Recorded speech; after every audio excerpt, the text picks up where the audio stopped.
परिचय देकर जिनके जीवन को ये बिल प्रभावित करने का काम करेगा, जिनके करियर प्रोग्रेशन को ये बिल रोकने का काम करेगा। असिस्टेंट कमांडर अजय मलिक 2012-13 में, आज से 14 साल पहले, इन्होंने यूपीएससी की परीक्षा पास करी। हरियाणा रोहतक के एक मोखरा के नाम के गांव से आने वाला ये नौजवान यूपीएससी की परीक्षा पास कर असिस्टेंट कमांडेंट की पोस्ट पर सीआरपीएफ में ज्वाइन इन्होंने किया। उसके बाद से लेकर आज तक इन 14 साल में इनका जीवन किसी शौर्य गाथा से कम नहीं। 2013 में खाई के अंदर जब सीआरपीएफ की गाड़ी गिरी तो ये अंदर गए और 9 जानों को बचाने का काम किया और इनको प्रधानमंत्री जीवन रक्षा मेडल दिया गया।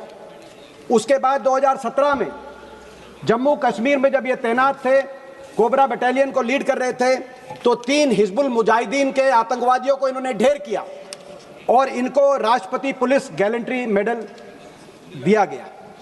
उसके बाद झारखंड में 1 करोड़ इनामी नक्सली को इन्होंने ढेर किया पिछले वर्ष, और इसी वर्ष सारंडा के जंगलों में अपनी टुकड़ी के नेतृत्व करते हुए, नक्सलियों का सामना करते हुए इन्होंने अपनी बहुत बड़ी कुर्बानी दी और इनका पैर उड़ गया, बम से उड़ गया और इनका पैर एम्पुटेट हो गया। आज ये नदन सीआरपीएफ के नदन सेक्टर हॉस्पिटल दिल्ली में हैं। इन 14 साल में इन्होंने देश के लिए जो कर सकते थे किया, लेकिन आज तक भी इनको इंतजार है, प्रमोशन का इंतजार है। इनको प्रमोशन का, पहली प्रमोशन का इंतजार है। और ये अकेले ही नहीं है, राजस्थान से आने वाले चेतन चीता, जिन्होंने 9 गोलियां अपनी छाती पे सही लेकिन दुश्मन का मुकाबला करने में पीछे नहीं कदम उठाया।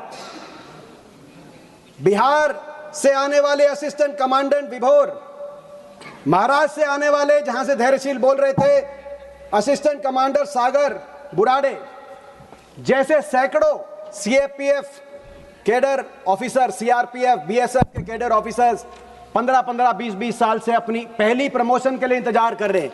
यह मामला केवल प्रमोशन का ही नहीं है, स्वाभिमान का भी मामला, क्योंकि इनके साथ जो लोग उस समय इनके सहपाठी एक स्कूल से पढ़कर फौज में लेफ्टिनेंट गए, वो इन 14 साल में लेफ्टिनेंट से कैप्टन, कैप्टन से मेजर, मेजर से लेफ्टिनेंट कर्नल बन के अब कर्नल बन गए।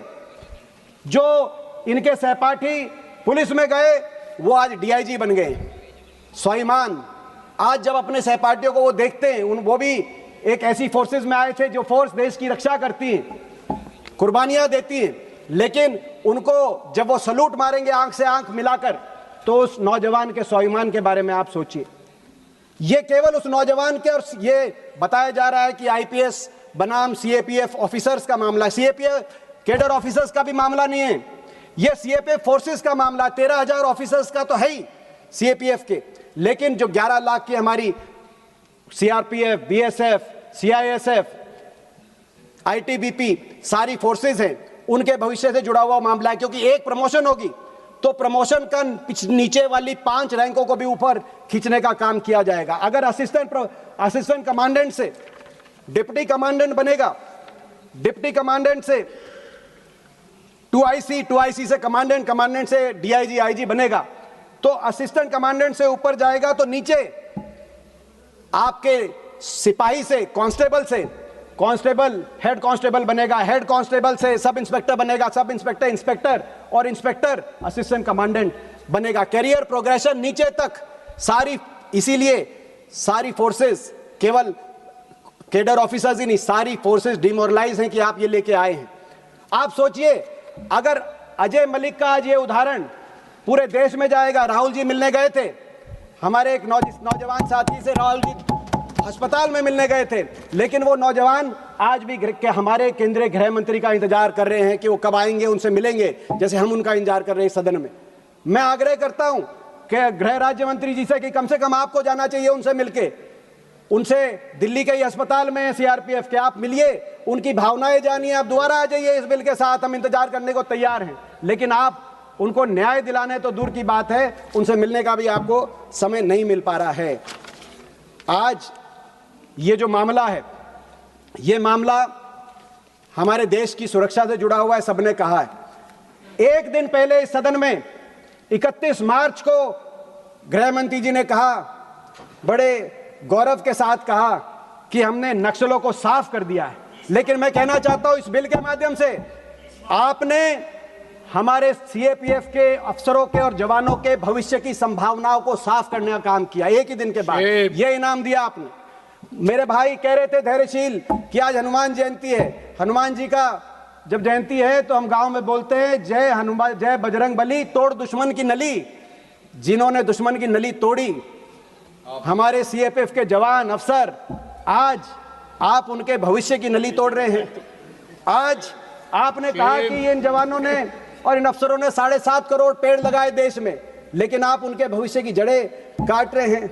आप कह रहे हैं कि हमारी रक्षा करते हैं, लेकिन आप उनके भविष्य की रक्षा करने में हाथ पीछे हटा रहे हैं। लेकिन हमें कोई आश्चर्य नहीं है, उस सरकार से क्या उम्मीद जिसने देश के 78 साल में पहली बार हमारी मिलिट्री को ही कच्चा कर दिया हो, अग्निवीर लाकर मिलिट्री को ही कच्चा आपने कर दिया, तो पैरामिलिट्री कहां आपसे न्याय की उम्मीद करेगी।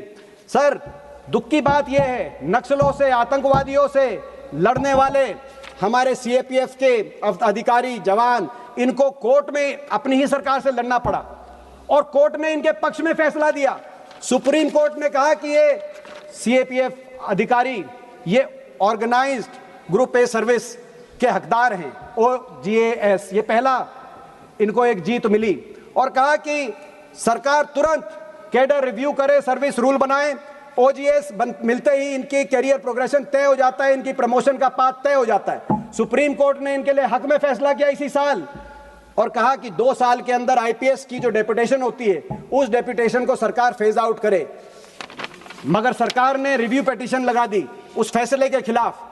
फिर ये अधिकारी दोबारा गए और रिव्यू पिटीशन भी डिसमिस कर दी सुप्रीम कोर्ट ने।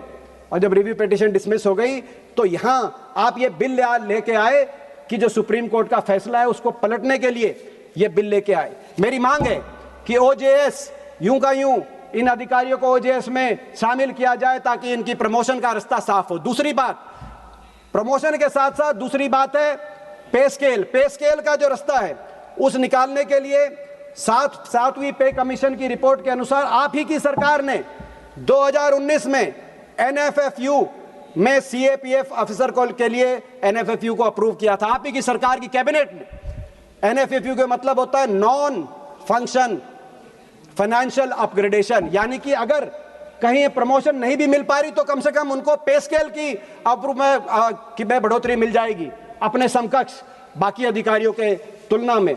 लेकिन आज इस बिल के माध्यम से आप उसको भी निरस्त कर रहे हैं। हमारी दूसरी मांग ये है कि आप NFFU CAPF अधिकारियों को NFFU के लिए अप्रूव करिए, जो आप ही का फैसला है जिसको आज निरस्त कर रहे हैं। आप सुप्रीम कोर्ट का फैसला भी कर रहे हैं, आपका भी फैसला कर रहे हैं, और ये कोर्ट का फैसला पहली बार आपने निरस्त नहीं किया है जब से आपकी सरकार है। दोबारा ये दूसरा बड़ा उदाहरण है। 2023 में दिल्ली के हाई कोर्ट में एक और फैसला आया था, जितने CAPF अफसर और जवान है इनके हक में, वो फैसला आया था ओल्ड पेंशन स्कीम को लेकर। आज आर्मी, एयरफोर्स, नेवी को ओल्ड पेंशन स्कीम मिल रही है। ये भी गए कोर्ट में कि हम भी कुर्बानी दे रहे हैं, हमें भी उनके तर्ज पे ओल्ड पेंशन स्कीम मिले, बाकी सबको आपने न्यू पेंशन स्कीम लागू कर रखी है देश में। और दिल्ली हाई कोर्ट ने कहा कि they are also armed forces of union of India और इनको ओल्ड पेंशन स्कीम मिलनी चाहिए। दिल्ली हाई कोर्ट ने फैसला किया इनके हक में, मगर आप उस फैसले के खिलाफ भी चले गए सुप्रीम कोर्ट में। आज दुख की बात है सर, जब ये हम देखते हैं तो हमें लगता है कि मोराल इन फोर्सेस का कैसे बचेगा। और मोराल का दर्पण आप ही का एक उत्तर, इसी सत्र में आपका एक उत्तर हमारे एक सांसद ने पूछा, जवाब आपका आया कि प्रतिवर्ष इन फोर्सेस में, जिस पे चर्चा होनी चाहिए थी आज, इन फोर्सेस में 10,000 लोग प्रतिवर्ष वॉलंटियर रिटायरमेंट ले रहे हैं। प्रतिवर्ष 2,000 रेजिग्नेशन दे रहे हैं, पिछले 5 साल के आंकड़े हैं सर। और प्रतिवर्ष 150 सुसाइड हो रही है। आपको याद होगा सर, 2010 में सुखना में 10 CRPF के जवान, 78 CRPF के जवानों की जान गई थी, 78 की। पूरा देश हिल गया था। उससे दुगना नंबर हर साल सुसाइड हो रहे हैं इन फोर्सेस में। मोराल की ये स्थिति है। चिंता होनी चाहिए थी मोराल पर, लेकिन चिंता आप लेके आए कि कोई अगर सुप्रीम कोर्ट ने इनके साथ न्याय किया उसको भी आप अन्याय करने के लेके आए। तो मेरी मांग है सरकार से कि इनके मोराल को देखते हुए, इन फोर्सेस को देखते हुए, इनको मजबूत करने के लिए कुछ सरकार तुरंत फैसले करे, बिल के भाग बना के ले आए OGS देने का काम करे, NFFU ले देने का काम करे। सर, छुट्टी जो 100 दिन का गृह मंत्री जी ने ही कहा था, लेकिन 100 दिन छोड़िए, आज अर्न लीव केवल 60 जो है बाकी फोर्सेस को मिलती है, CISF को तो केवल 30 दिन की मिलती है। उनकी छुट्टी बढ़ाने का काम किया जाए। Army flag day fund, army के अंदर सर एक फ्लैग डे फंड है, आप अच्छे से जानते हैं। वो फ्लैग डे फंड है जिसके माध्यम से जो डिसेबल्ड फैमिलीज हैं, नीडी फैमिलीज हैं एक्स सर्विसमैन की, उनकी आर्थिक सहायता आर्मी के माध्यम से की जाती है। पिछले साल इन्हीं की सरकार ने लगभग 300 करोड़ की आर्थिक सहायता दी, हर वर्ष होती है, पहले से चल रही है देश की आजादी के बाद से। उसी तर्ज पर पैरामिलिट्री फ्लैग डे फंड का भी क्रिएशन हो ताकि पैरामिलिट्री के भी परिवारों को सहायता दी जाए। इसी तरीके से मेरी मांग है इस सरकार से, जैसे देश के हर राज्य में सैनिक कल्याण बोर्ड का गठन किया हुआ है, इसी प्रकार से पैरामिलिट्री सैनिक कल्याण बोर्ड्स का गठन हर प्रदेश के अंदर किया जाए। मेरी मांग सरकार से है कि जो हेल्थ सर्विसेज हैं सर, उसको बढ़ाया जाए। CGHS डिस्पेंसरीज कि में एक्सपेंशन हो। मैंने बहुत प्रयास करके, बहुत मांग करके अपने लोकसभा क्षेत्र के लिए 3 CGHS डिस्पेंसरी सरकार के माध्यम से अप्रूव कराई थी, रोहतक में, रेवाड़ी में और भादुगढ़ में, लेकिन आज तक उन पे काम शुरू नहीं हुआ है। इन 3 CGHS डिस्पेंसरीज को बनाया जाए। मेरी सरकार से अंतिम मांग है सर, अंतिम मांग है सरकार से कि 10 साल से कोई बटालियन भी नहीं रेज की गई, कहा गया है, मगर 10 साल में एक भी बटालियन नहीं। हमारे समय सैकड़ों बटालियन रेज की गई थी और उसी तर्ज में नए बटालियन बने, फोर्सेस बढ़े। झज्जर में, हरियाणा के झज्जर में तत्कालीन गृह मंत्री जी के माध्यम से BSF का ग्रुप सेंटर, CRPF का group centre, battle headquarter complex की नींव रखी गई थी, जहां पर केंद्रीय विद्यालय और CGHS अस्पताल भी आना था, लेकिन कोई नई बटालियन क्योंकि 10 साल में नहीं रेज की गई, आज तक उसकी केवल बाउंड्री वॉल हुई है, अंदर काम नहीं हुआ है। तो मेरी मांग है, ये सारी मांगे मानते हुए हमारे CAPF, CRPF, BSF के जवानों और अफसरों को न्याय मिले। उनको न्याय मिलाना सरकार का काम है, वो हमारी रक्षा करते हैं, उनकी रक्षा करना आपका, हमारा सबका काम है। जय हिंद की सेना।